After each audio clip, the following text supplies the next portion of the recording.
NEET UG में 2024 में 22 लाख बच्चों ने एग्जाम दिया है और जिनमें से मैक्सिमम बच्चे सिलेक्ट नहीं होंगे। लोगों को लगता है कि डॉक्टर्स की लाइफ सबसे अच्छी होती है, कि बहुत स्मूथली चलती है और आराम से they earn a lot and they have a very smooth and very happy life. But पीछे स्टोरी बिल्कुल डिफरेंट है। We have to study a lot. +1 +2 के रिजल्ट्स आते हैं, नीट का रिजल्ट आता है, इतना पढ़ाई होने के बाद भी we don't get a good rank. उनको लगता है, कंपेयर करते हैं कि मेरे फ्रेंड का निकल गया, मेरा नहीं निकला है, जबकि पढ़ाई तो हमने सेम करी थी। That leads to suicidal rate. लेकिन आज हम उनके बारे में बात कर रहे हैं जिन लोगों का सिलेक्शन हो जाता है। सिलेक्शन तो हो गया, नाउ डन, अब हम बन गए डॉक्टर। ऐसा नहीं है प्लीज, अभी तो हमें बहुत सीढ़ियां चढ़नी बाकी है। 5.5 साल की तो पढ़ाई है, पर उस 5.5 साल के अंदर जो हमें फेस करा है, कुछ लोगों के दिमाग में पैशन होता है, नहीं मुझे तो मेडिसिन ही चाहिए। हाँ। तो वो नेक्स्ट ईयर फिर ड्रॉप करते हैं, क्योंकि हमें ये पता होता है जिस फील्ड में हम आज चले गए वो हमारी लाइफ टाइम हमारे साथ रहेगा। हाँ, बिल्कुल। WHO के हिसाब से 1000 लोगों के पीछे एक डॉक्टर का होना जरूरी है। हमारे देश भारत में 1400 लोगों के पीछे भी एक डॉक्टर नहीं है। बहुत सारे सरकारी अस्पतालों की हालत इतनी खराब है कि वहां पे डॉक्टरों का काम करना बहुत मुश्किल है। इतनी कम सुविधाओं के साथ इतने सारे लोगों का इलाज करना इतना मुश्किल है कि डॉक्टरों को दिन रात काम करना पड़ता है। 24 घंटे या 48 घंटे की लगातार ड्यूटीज करना एक आम बात है। इन सब चीजों के बावजूद डॉक्टरों के अगेंस्ट वायलेंस, या तो पेशेंट्स का उनके ऊपर गुस्सा होना, या पेशेंट्स का उनके ऊपर चीजें फेंकना, या उन्हें मारना थप्पड़ से या चीजों से, हमारे देश में बहुत कॉमन है। अगर हम सुसाइड रेट कंपेयर करते हैं between general population and doctors, तो इन सारे फैक्टर्स के चलते इंडिया में डॉक्टर्स के अंदर सुसाइड रेट सबसे ज्यादा है। हालत इतनी खराब है कि अगर हम विकसित देशों की बात करें जैसे कि US, UK, तो वहां पे काम करने वाले भारतीय डॉक्टर्स का नंबर बहुत ज्यादा है, जो कि हमारे देश के लिए एक शर्म की बात है। हेलो दोस्तों, मैं हूं डॉक्टर दीपक गर्ग। मैं आपका स्वागत करता हूं आपके अपने पॉडकास्ट डॉक्टर विद डॉक्टर में। आज की हमारी चीफ गेस्ट हैं डॉक्टर नेहा गुप्ता। डॉक्टर नेहा गुप्ता बठिंडा, पंजाब में एक फेमस मेडिकल ऑन्कोलॉजिस्ट हैं और आज हम इनसे बात करेंगे कि डॉक्टर की लाइफ में क्या स्ट्रगल्स होते हैं, कैसे डॉक्टर बनते हैं और कैसे वो अपनी लाइफ को जीते हैं। आपको क्या लगता है, डॉक्टर बनना बहुत आसान है? लोगों को लगता है कि डॉक्टर्स की लाइफ सबसे अच्छी होती है, कि बहुत स्मूथली चलती है और आराम से they earn a lot and they have a very smooth and very happy life. But पीछे स्टोरी बिल्कुल डिफरेंट है। हमें पता है जो डॉक्टर्स होते हैं उनके एग्जैक्ट लाइफ क्या है, उन्होंने क्या क्या स्ट्रगल फेस करी है डॉक्टर बनने के लिए। सबसे पहली स्ट्रगल है पढ़ाई। We have to study a lot मतलब बहुत ज़्यादा। बिल्कुल, स्टार्टिंग बच्चों की उम्र से ही स्टार्ट हो जाती है। +1 +2 से शुरू हो जाती है और इतना बर्डन होता है उस टाइम पे, इतना स्ट्रेस होता है वो पीरियड में कि पता नहीं सिलेक्शन होगा नहीं होगा, और सिलेक्शन हो गया तो पता नहीं कौन सा रैंक आएगा, कौन सा कॉलेज मिलेगा, MBBS मिलेगा नहीं मिलेगा। बहुत सारे क्वेश्चन होते हैं, multiple question are there in the mind. बहुत बच्चे ऐसे होते हैं जो 16 17 घंटे पढ़ते हैं 11th 12th क्लास में। एग्जैक्टली। और सोचो +1 का बच्चा 17-18 घंटा पढ़ना और सिर्फ 6 घंटे सो रहे हो तुम, और 16-17 घंटे में भी बहुत स्ट्रेस में निकलता है तुम्हारा ना, कि याद नहीं हो रहा, समझ नहीं आ रहा, मेरे को तैयारी नहीं हो रही। वो हर टाइम यही रहता है स्ट्रेस में। क्या ही हमारी एज होती है वो टाइम, 16-17 साल की एज में बच्चे 16 17 घंटे पूरा दिन स्ट्रेस में पढ़ाई करते हैं। नीट यूजी में एग्ज़ाम देने वाले बच्चे 2024 में 22 लाख बच्चों ने एग्ज़ाम दिया है और जिनमें से मैक्सिमम बच्चे सेलेक्ट नहीं होंगे। जैसे +1 +2 के रिजल्ट्स आते हैं, नीट का रिजल्ट आता है, इतना पढ़ाई होने के बाद भी we don't get a good rank. That leads to suicidal rate. बिल्कुल, उसी टाइम पे शुरू हो जाता है डिप्रेशन होना ना। उनको लगता है, कंपेयर करते हैं कि मेरे फ्रेंड का निकल गया, मेरा नहीं निकला है, जबकि पढ़ाई तो हमने सेम करी थी। तो उस चीज़ को लेके ना बच्चे बहुत स्ट्रेस में होते हैं। That leads to suicide and depression in the society basically. ये अपने आप में एक बहुत बड़ा क्वेश्चन है कि जिन बच्चों का सिलेक्शन नहीं होता उनकी लाइफ क्या होगी। लेकिन आज हम उनके बारे में बात कर रहे हैं जिन लोगों का सिलेक्शन हो जाता है। 11th 12th के बाद जिन लोगों का सिलेक्शन हो गया, अब कितने साल लगते हैं मैम एक सक्सेसफुल डॉक्टर बनने में? अब this is a very good question, क्योंकि लोगों को लगता है सिलेक्शन तो हो गया, नाउ डन, अब हम बन गए डॉक्टर। ऐसा नहीं है प्लीज, बिकॉज सिलेक्शन होना इज फर्स्ट पार्ट। एक हमने बस स्टेयर चढ़ा है, अभी तो हमें बहुत सीढ़ियाँ चढ़नी बाकी हैं। MBBS करना, MBBS भी बहुत सिंपल टर्म नहीं है। It is a very simple कि MBBS कर रहे हैं, 5.5 साल की तो पढ़ाई है, पर उस 5.5 साल के अंदर जो हमें फेस करा है, जो स्ट्रगल फेस करी है, और सिर्फ स्ट्रगल नहीं, एम्बेरसमेंट, इंसल्टिंग चीज़ें और बहुत ज़्यादा स्ट्रेस, हर एक एक्टिविटी के पीछे स्ट्रेस होता है। अगर तुम्हारी जैसे एनाटमी है, एनाटमी में क्या स्टेजेस सब स्टेजेस होती थी शुरू से ही, तो क्या होता था स्टेज सब स्टेज में हमें ये नहीं पता होता था कि हमें कितना आता है, पर हमें ये पता होता था कि हमारी कितनी बेइज्जती हुई है आज। बिल्कुल। सबके सामने हमें कितना एम्बैरस किया गया है, और वो क्यों करते हैं? Because just for a fun game. वो फन गेम हो चुका है हमारे सीनियर्स के लिए कि चलो देखते हैं बच्चों को कितना आता है, लेट्स सी। जो एग्जाम का टाइम होता है 8-10 दिन 12 दिन जो एग्जाम चलते हैं, पूरा डे एंड नाइट हॉस्टल की लाइट बंद नहीं होती, पूरा दिन बच्चे चाहे उनको जो भी सिचुएशन हो वो किताबें खोल के ही रहते हैं। मतलब वो 2-2.5 महीने का पीरियड होता है। एमबीबीएस में होता क्या, जैसे एग्जाम्स आते हैं, पहले सेंड अप्स होते हैं, उसके बाद फिर हमारे फाइनल्स होते हैं, फिर प्रैक्टिकल्स होते हैं, तो लगभग 2-2.5 महीना निकल जाता है। और वो 2-2.5 महीने ही हम किताबें उठाते हैं प्रॉपर वाली कि अभी अब पढ़ना शुरू करना है। और सिर्फ पढ़ना ही नहीं शुरू करना है, समझ लो कि 2-3 घंटे की नींद है, बाकी टाइम तो सिर्फ पढ़ाई में ही लगे हुए हैं, और उसके बाद भी तुम्हें पता नहीं रिजल्ट क्या आने वाला है। तो मैम ये इतनी सारी मेहनत करके, सारे दिन रात पढ़ाई करके, और जो आपने बताया कि बहुत सारे हमें सहन करनी पड़ती हैं चीज़ें, ये सब करने के बाद जब फाइनली एमबीबीएस क्लियर हो जाता है, उसके बाद क्या सिचुएशन होती है? क्योंकि हमारा ड्रीम होता है कि हम चलो एमबीबीएस अचीव कर लेते हैं। हमारे टाइम में क्या होता था कि चलो एमबीबीएस एटलीस्ट 4-5 ईयर्स तो बहुत अच्छे निकलते थे अपने। इंटर्नशिप में आके हम सोचते थे कि आगे क्या, आगे अगर एमडी करना है तो अभी से प्रेपरेशन शुरू करना पड़ेगा, और हमें अपना एग्जाम क्लियर करना है, एंट्रेंस क्लियर करना है, उसके बाद वी हैव टू चूज कि हमें कौन से फील्ड में जाना है। बिल्कुल। पर आज के टाइम पे क्या हो गया है, जितने भी ऑनलाइन चीजें शुरू हो गई ना, टेस्ट वगैरह, सेकंड ईयर ऑनवर्ड्स, क्या और second year onwards you are putting into all into depression कि भाई सेकंड ईयर से तुम्हें सोचना है कि भाई एमडी करना है, तो आज ही हमें एमडी की लेवल का पढ़ना होगा, तो सेकंड ईयर से स्टार्ट कर दो, जो कि और गलत हो गया है। जैसे 11th-12th में जो सिचुएशन मेंटल स्ट्रेस होता था, आप 16 घंटे 18 घंटे पढ़ रहे हो, अब वो पीजी के प्रिपरेशन के लिए एमबीबीएस सेकंड ईयर से ही स्टार्ट हो गया है कि बच्चे 16 घंटे 18 घंटे पीजी की प्रिपरेशन के लिए पढ़ रहे हैं। तो पीजी इतना जरूरी हो गया आज के टाइम पे। जरूरी भी हो गया, प्लस इतना स्ट्रेस हो गया कि सेकंड ईयर से ही, अभी उसने एमबीबीएस में एंट्री ली है, अभी उसको 1.5 साल ही हुआ है, और एंट्री लेते ही एवरीबॉडी इज आस्किंग यू अच्छा नेक्स्ट क्या करना है। भाई उसको एक टाइम फ्री तो रहने दो, थोड़ा स्ट्रेस फ्री पीरियड नहीं बचा अब। हाँ जी। हमारे टाइम में फिर भी चलो 4-5 ईयर्स हम निकालते हैं सही से, अभी तो वो वाला चीज भी चली गई है। तो पीजी का जो एंट्रेंस टेस्ट होता है उसमें अराउंड 6 लाख स्टूडेंट्स अपीयर होते हैं, और मैक्सिमम लोगों का सिलेक्शन नहीं होता है। फिर से जो एमबीबीएस के टाइम पे सिचुएशन थी, वो फिर से पीजी के टाइम पे सिचुएशन आती है। एमबीबीएस के टाइम पे बहुत सारे लोग ड्रॉप करते हैं, यानी कि 1 साल खराब करते हैं अपना पढ़ाई का, कुछ लोग 2 साल खराब करते हैं, कुछ लोग 3 साल खराब करते हैं। सेम सिचुएशन पीजी के टाइम पे भी होती है, कुछ लोग 1 साल खराब करते हैं और कुछ लोग 3-3 4-4 साल भी खराब करते हैं ताकि उनको पीजी में एडमिशन मिल जाए। और फिर पीजी में नेक्स्ट चीज और भी प्रॉब्लम होता है, चलो तुम्हें रैंक आ गया, तुम्हें एडमिशन मिल गई, फिर हमें फील्ड हमारे पसंद का नहीं मिला, क्योंकि हमें ये पता होता है जिस फील्ड में हम आज चले गए वो हमारी लाइफ टाइम हमारे साथ रहेगा। बिल्कुल। अगर हमें मेडिसिन चाहते हैं मान लो फॉर एग्जांपल, पर हमें मेडिसिन नहीं मिल रहा है, तो कुछ लोग तो कॉम्प्रोमाइज कर लेंगे, कोई बात नहीं, हमें कोई भी मिल जाए ब्रांच हम चूज कर लेंगे, पर कुछ लोगों के दिमाग में पैशन होता है नहीं मुझे तो मेडिसिन ही चाहिए, तो वो नेक्स्ट ईयर फिर ड्रॉप करते हैं, फिर ऐसे ड्रॉप वाला सिलसिला शुरू हो जाता है, और दैट इज और डिप्रेसिंग, क्योंकि तुम्हारे नंबर ऑफ इयर्स तो तुम निकाल रहे हो ना पढ़ के। बिल्कुल मैम।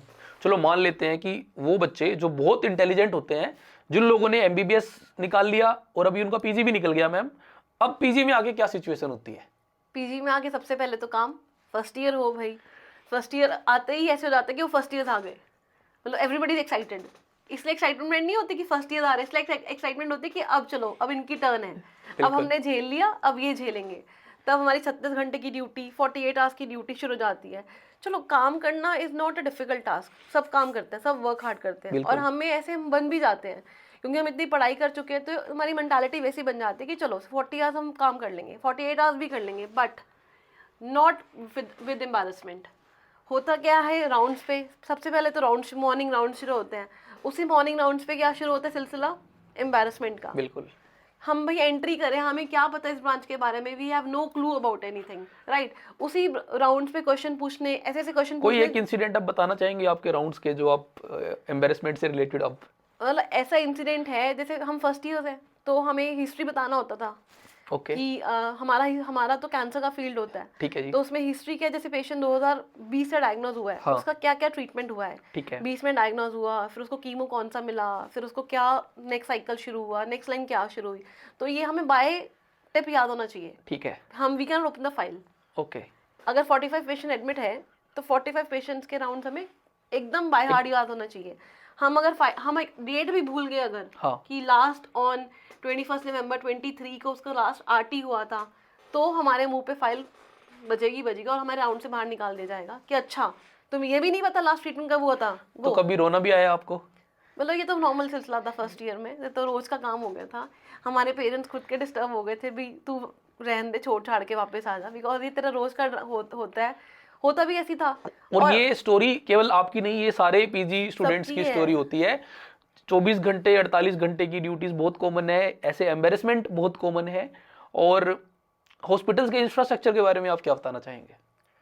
लाइक मैंने तो गवर्नमेंट में काम करा है, बट लकीली चलो I was lucky enough in that कि ऑन्को सेटअप बहुत अच्छा है, फरीदकोट का onco setup is very good. Okay, बहुत तो बढ़िया। वहाँ पे मतलब हमारे मशीन्स बहुत अच्छी थी, हमारे पास लेटेस्ट मशीन्स थी, हमारा ओपीडी सेटअप अच्छा था, हमारा वार्ड एरिया भी अच्छा था, बिकॉज जो हमारे एचओडी थे he was very concerned about the cleanliness, ward की सफाई, कि पेशेंट्स को कोई दिक्कत नहीं आनी चाहिए। तो उस चीज़ को लेके हमें दिक्कत नहीं आई।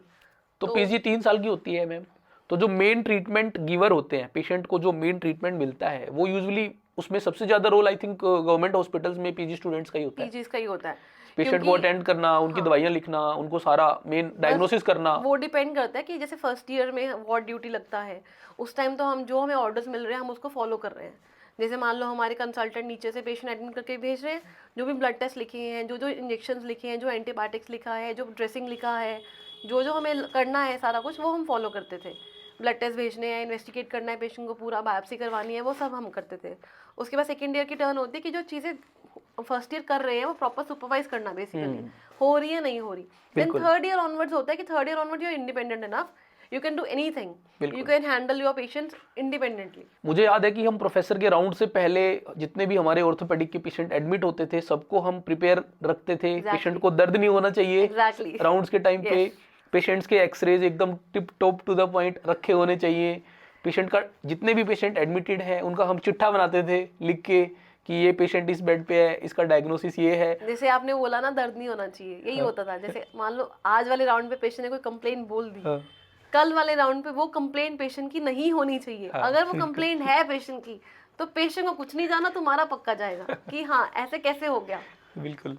तो मैम अभी पीजी भी हो गया, 3 साल आपने एमबीबीएस भी कर लिया, आपने एमडी भी कर लिया, उसके बाद में क्या सिचुएशन होती है? इतना सारा कुछ सहन किया है आपने आपके लाइफ के मेन ईयर्स निकाल दिए 18 टू अराउंड 27 28 आपका निकल गया। आफ्टर डूइंग एमडी तो you already married at some point, right? बिल्कुल। या एमडी करने के बाद शादी हो जाती है या डीएम उठाने से पहले। हाँ जी, ठीक है। तो अब तुम जब डीएम के लिए जाते हो तुम ऑलरेडी मैरिड हो, ठीक है। You have different struggles of your life, right? You have two families to balance. Yes. और उस सब बीच में तुम्हारा डीएम का शुरू हो जाता है फर्स्ट ईयर। हाँ जी। और फर्स्ट ईयर में फिर वो सब चीजें हैं, ये डीएम शुरू हो जाता है आपका, लेकिन डीएम लेने के लिए भी स्ट्रगल है। Exactly same. आपने एमडी कर लिया, अब एमडी के बाद जब आप डीएम के लिए अपीयर होते हो उस टाइम पे भी जो सीट्स का रेशियो है वो इतना कम है कि बहुत कम बच्चे डीएम कर पाते हैं। एग्जैक्टली। जो बच्चे जो ज्यादा इंटेलिजेंट हैं, टॉपर्स हैं, वो जो डीएम करते हैं, उन लोगों की स्टोरी आप बता रहे हो आगे। तो जब आपने एंट्री ली आपके सुपर स्पेशलाइजेशन में, तो आपको कैसा फील हुआ? क्या आपको स्ट्रगल फील करने पड़े? मतलब पहले तो ऐसा फील होता था ना कि शादी के बाद भी मतलब तुम पढ़ ही रहे हो, मतलब जाते ही पढ़ना शुरू हो गए। बिल्कुल। ऐसे लगा कि पता नहीं क्या हो रहा है लाइफ में, सिर्फ पढ़ाई चल रही है और कुछ नहीं चल रहा लाइफ में। पढ़ाई के अलावा I think so there is nothing to enjoy in our life. तो फिर तुम उसके लिए पढ़ रहे हो पागलों की तरह, फिर तुम एग्जाम दे रहे हो एंट्रेंस का, then you are waiting for your rank. फिर रैंक आता है, यू आर वरीड कि तुम्हें पता नहीं कॉलेज मिलेगा नहीं मिलेगा। और आफ्टर गेटिंग मैरिड तुम्हारे अलग स्ट्रगल्स होते हैं कि तुम you can't leave your place, you have to take your DM in that particular place only. ये वाली एज ग्रुप पे 27 28 पे जब लोगों की शादी हो जाती है, जब लोगों की बच्चे पैदा करने की उम्र होती है, डॉक्टर्स में मैक्सिमम लोग, हस्बैंड कहीं और रह रहा होता है, वाइफ कहीं और रह रही होती है, और जो एक्चुअल में उनकी एंजॉय करने की लाइफ उम्र होती है वो यूजुअली वो लोग मिस कर देते हैं। I think enjoyment term doctors के लिए बना ही नहीं है, ये निकाल ही देना चाहिए डॉक्टर्स की लाइफ में। एटलीस्ट ये एज ग्रुप पे तो नहीं बना है। 18 टू 35 ईयर की एज तो आपको स्किप कर देना चाहिए लाइफ में, कि हमें कोई फैमिली फंक्शन अटेंड करना है, या हमें कोई मैरिज अटेंड करनी है, या फिर हमारी खुद की शादी में भी हम आई थिंक 3-4 दिन पहले आते हैं और हम कोशिश करते हैं कि 1 दिन के बाद या 2 दिन के बाद शादी में भी स्ट्रेस होता है, रिजॉइन कर लें। शादी में हमें टेंशन होती है कि शादी वाले दिन तो छुट्टी मिल जाएगी हॉस्पिटल से। तो आपका डीएम का कैसा रहा मैम एक्सपीरियंस? वही जब डीएनबी फर्स्ट ईयर में गए तो वही होता है, फिर से वही सब फिर से शुरू हो गया। मतलब ऐसा कुछ नहीं, तुम इतने बड़े हो गए हो कि तुम्हारी शादी हो गई है ना, तुम्हारे लाइफ में और सब बहुत सारी चीज़ें हैं, फिर से तुम वही सेम फेज से निकल रहे हो जो सुबह एमडी के में निकले। राउंड्स। सुबह के राउंड से शुरू होता है कि आपको सब राउंड स्ट्रिप्ट अप होने चाहिए, पेशेंट स्ट्रिप्ट अप होने चाहिए, पेशेंट की सारी कंप्लेंट्स पता होने चाहिए, सारा डायग्नोसिस पता होना चाहिए, आगे का ट्रीटमेंट पता होना चाहिए कि तुम क्या करने वाले हो अपने पेशेंट में। ठीक है। तो फिर राउंड्स करो, वार्ड राउंड्स कराओ, ओपीडी देखो और सारे प्रोसीजर्स करो। करते करते वही तुम 8-8:30 वापस आ रहे हो अपने घर पे, और घर पे आके यू हैव नो लाइफ, क्योंकि तुम्हें आगे अगले दिन का प्लान करना है, बिकॉज तुम्हें साथ साथ पढ़ना भी है। बिल्कुल। तुम्हें क्योंकि कोई नॉलेज नहीं होता डीए में, तुम अपना ब्रांच चुन लेते हो, तुम्हें ये भी पता है कि तुम्हें डेली अपने पेशेंट्स देखने हैं, तो यार स्टडी अ लॉट, तुम्हें अपडेटेड भी रहना है अपनी चीज़ों को लेके, तो पढ़ाई भी करनी है, फैमिली भी बैलेंस करना है। It is very very impossible thing to do. तो मैम जब पूरी पढ़ाई हो जाती है, डीएम भी हो जाती है, उसके बाद भी आगे कुछ पढ़ाई करनी पड़ती है या फिर अब हो गया पढ़ाई खत्म? पढ़ाई कभी खत्म नहीं होती डॉक्टर्स की। ओके।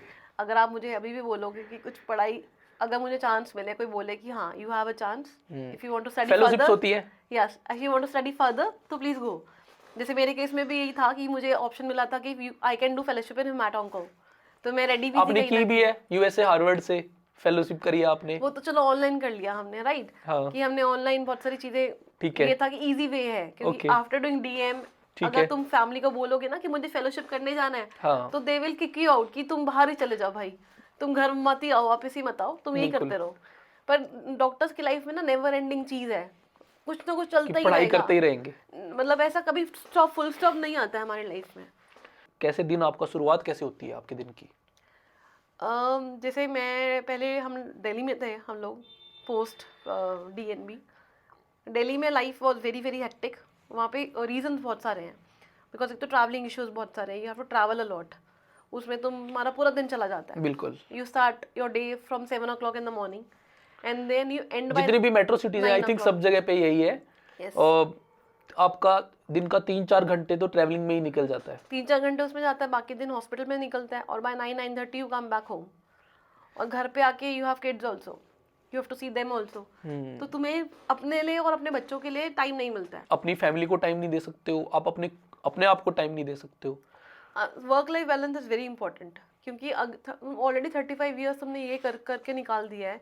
अभी भी अगर तुम सोचोगे सिर्फ प्रोफेशनली ग्रो हो ले, करियर वाइज ग्रो हो ले, पर्सनल भूल जाए, तो it is very wrong on everybody's part. कोई ऐसी चीज है आपको लगता है कि ये प्राउड वाली चीज है? हाँ, it is a very proud moment to call yourself a doctor basically now, because you have done MBBS, you have done MD, then you have done DNB also. Now I am a medical oncologist. तो अच्छी चीज़ लगती है, but इतना सारा struggle करने के बाद भी अचीव दिस। आज के टाइम पे वायलेंस भी बहुत ज्यादा है डॉक्टर्स के अगेंस्ट, बहुत डेली न्यूज में सुनने में आता है उस डॉक्टर को वहां पे लोगों ने मार दिया, उस लोगों, इसके बारे में आप क्या बोल रहे ये हैं? बहुत गलत चीज़ है। आई थिंक सो ये हो रहा है बिकॉज यूनिटी जो है ना हमारे डॉक्टर्स में, दैट इज़ लैकिंग। अगर डॉक्टर्स यूनाइटेड हो जाए ना एक बारी, कि अगर ऐसा ही वायलेंस चल रहा है तो we will not treat anybody, अगर ऐसा आ जाए ना तो बहुत people- एंगर की फीलिंग है तो डॉक्टर्स के मन में इसको लेके। People will understand what is importance of a doctor. एक तो तुम पूरी हम लाइफ निकाल देते हैं इसमें, और हम अपने पूरे मन दिल से ट्रीट करते हैं पेशेंट्स को, और ट्रीटमेंट देना हमारे हाथ में है, उसका इफेक्ट आना ना आना, रिस्पॉन्स आना ना आना, it is not in our hands. बिल्कुल। पेशेंट्स को ऐसा लगता है कि डॉक्टर जानबूझ के ऐसा कर रहे हैं। एक्चुअली वो I think so because of some doctors, some percentage of doctors, I don't know exactly, कि जो 1-2% के डॉक्टर्स होंगे जो थोड़ा बहुत चीज़ें कर रहे होंगे, उसकी वजह से 98% डॉक्टर्स आर सफरिंग। बिल्कुल। इलाज करने में लाइफ में स्ट्रेस बहुत ज्यादा होता है। स्ट्रेस इसलिए ज़्यादा होने लग गया, जैसे आपने बोला ना वायलेंस। पहले हम क्या करते थे, हम बहुत अच्छे से समझा देते थे पेशेंट को, पेशेंट आया ये प्रॉब्लम है, इसका ट्रीटमेंट ये है, दैट्स इट। अभी क्या हो रहा है, वायलेंस होने की वजह से पहले तो हम समझाते हैं पेशेंट को अच्छे से, काउंसिल करते हैं, then we take a consent also, कि हमने आपको समझा दिया है, हाई रिस्क कंसेंट हमें साइन करना है, भाई तुम्हें डायग्नोसिस के बारे में पता है, तुम्हें पता है स्टेज 4 पेशेंट है, इसका ट्रीटमेंट ये होने वाला है, प्रोग्नोसिस बैड है, काइंडली साइन इट। बिल्कुल। क्योंकि हमें नहीं पता वो कैसे सुन रहा है, किसे नहीं सुन रहा। हम तो अपना इलाज बेस्ट कर सकते हैं, आउटकम तो हमें नहीं पता। और बहुत सारे पेशेंट्स क्या करते हैं, वीडियो रिकॉर्डिंग करते हैं, ऑडियो रिकॉर्डिंग कर रहे होते हैं नीचे फ़ोन रख के ना, वो बहुत स्मार्टली प्ले करते हैं कि डॉक्टर तो पागल ही, डॉक्टर को तो पता ही नहीं चल रहा, पर हमें भी सब पता चल रहा है। पर तुम किस किस को रोकोगे ना, यू कांट स्टॉप एवरीबॉडी बिल्कुल। कि क्या कर रहे हो क्या कर रहे हो, बट बहुत सारे पेशेंट अच्छे भी होते हैं जो Yes, आपको बहुत definitely. उनको, तो क्या ऐसी चीज़ होती है मैम जो बहुत अच्छी लगती है इलाज करके? यही रिस्पेक्ट, ट्रस्ट। जब डॉक्टर पेशेंट बोलता ना जब हमें कि हम तो आप ही से ट्रीटमेंट लेंगे, आप चाहे यहाँ से कहीं भी चले जाओ, we will not leave you, we will follow you, because जो जो चीज़ें आप बोल रहे हो हमें पता है, हम फॉलो भी कर रहे हैं और हमारे पे काम भी कर रही हैं, तो that gives you the best feeling. Okay. जैसे यहाँ पे भी बहुत सारे पेशेंट्स हैं, अगर मैंने हॉस्पिटल चेंज भी कर लिया, still the patients are with me, so that is one of the happiest thing which I feel. तो मैम जो पेशेंट ठीक हो जाते हैं और खुश होते हैं तो कैसा लगता है फिर उनको देख के, उनसे मिल के? बहुत अच्छा फील होता है, बिकॉज ऑन्को में ऐसी परसेंटेज बहुत कम है हमारे पास ना, ओके ओके, कि हमारे पास पेशेंट्स काफ़ी टाइम तक ठीक रहेंगे, ठीक है। तो उनको देख के, उनको मैं फील करके बहुत अच्छा लगता है। Ma'am day to day advancement होती रहती है, आज कोई नई टेक्नोलॉजी आ गई, कल कोई नई टेक्नोलॉजी आ रही है, तो क्या फिर इसके लिए हमेशा अपडेट होना पड़ता है? तभी कभी पढ़ाई ख़त्म ही नहीं होती हमारे ब्रांच में, क्योंकि ऑन्को एक ऐसी चीज़ है जिसमें एडवांसमेंट डेली हो रही है, और डेली तुम्हें कुछ नया पता चलता है कि ये नया आ गया, फिर तुम उसको पढ़ना शुरू कर देते हो, और वो नॉर्मल तो होता नहीं है, you have to go into depth. Research का लेवल बहुत ज़्यादा है, इसलिए हमारी जो कॉन्फ्रेंसेज होती है, हमारे CMEs होती है, हमें अटेंड करनी पड़ती है, because we have to get updated with everything. बहुत सारे लोगों को लगता है कि ये जितनी भी CMEs होती हैं या फिर ये सब केवल डॉक्टर एंजॉय करने के लिए, बाहर घूमने के लिए जाते हैं। ऐसा बिल्कुल भी नहीं है, बिकॉज क्या होता है, बहुत सारे ट्रायल्स चल रहे होते हैं, लेटेस्ट ट्रायल्स चल रहे होते हैं, कि लेटेस्ट कोई नई दवाई आई है, ट्रायल्स चल रहे हैं, तो उसमें क्या होता है, हमें अपडेटेड एनालिसिस मिलता है कि उसका जो ट्रायल चल रहा था उसका रिजल्ट आ गया है, आउट हो गया है, उसका ये निकला है रिजल्ट, आउटकम ये निकली है, तो हमें अपने पेशेंट प्रैक्टिस में हमें अप्लाई करना होता है, तो we have to attend the conferences. तो जो मैम ये स्ट्रेस लेवल होता है पेशेंट को जब अपन अटेंड करते हैं, या पेशेंट कोई मिसबिहेव करता है, या फिर हम इतने सारे पेशेंट्स को देखते हैं, तो क्या इसका असर हमारी फैमिली लाइफ पे भी पड़ता है? शुरू में पड़ता था, but with time with everything तुम इसको आदत बना लेते हो, because you have to keep thing differently. Okay, अगर तुम पर्सनल प्रोफेशनल को मिक्स करोगे तो फिर तुम्हारी लाइफ दोनों ही खराब रहेंगी। बिल्कुल। तो इसको सीखने में भी आपने बहुत मेहनत करी होगी। हाँ, जो चीज़ें हो चुकी है प्रोफेशनल, वो हम अपने हॉस्पिटल में रख के आते हैं, हम कोशिश करते हैं कि हम उसको वापस फैमिली में इंक्लूड नहीं करें। आपके अकॉर्डिंग मैम ऐसी क्या क्वालिटीज़ होनी चाहिए अच्छा डॉक्टर बनने के लिए जो ज़रूरी है? अच्छा डॉक्टर तो ये है, आजकल तो सारे अच्छे डॉक्टर्स हैं, बस एक जो लेसन है जो मेरे को मिला है, that is honesty, loyalty and ethical practice, कि तुम जो भी कर रहे हो तुम बेस्ट करो अपने पेशेंट का, तुम अपना पूरा हार्डवर्क पुट इन करो, जो तुम्हें नॉलेज है वो पूरी यूज़ करो अपनी नॉलेज को, और जो भी एथिकल प्रैक्टिस है ना, जो भी हमें लग रहा है कि गाइडलाइंस के अकॉर्डिंग ये ट्रीटमेंट होना चाहिए, वो ट्रीटमेंट अपने पेशेंट को प्रोवाइड करो। क्या कभी कोई ऐसा मोमेंट आया कि आपको लगा कि मैंने गलती करी अपनी लाइफ में, मुझे डॉक्टर नहीं बनना चाहिए था? ऐसा गलती तो नहीं लगता, बट हाँ, इतना स्ट्रगल करने के बाद, इतना सब करने के बाद यू फील कि अगर तुम कुछ और कर लेते, कुछ और का मतलब होता है जैसे जो हमारा ये सिविल सर्विसेज एग्ज़ाम होते हैं, उसमें हमें लगता है कि इतनी पढ़ाई अगर उस पर कर लेते, उसमें इतना हार्डवर्क कर लेते, तो शायद हम कोई अच्छी प्लेस पे होते एज़ कम्पेयर टू नाउ।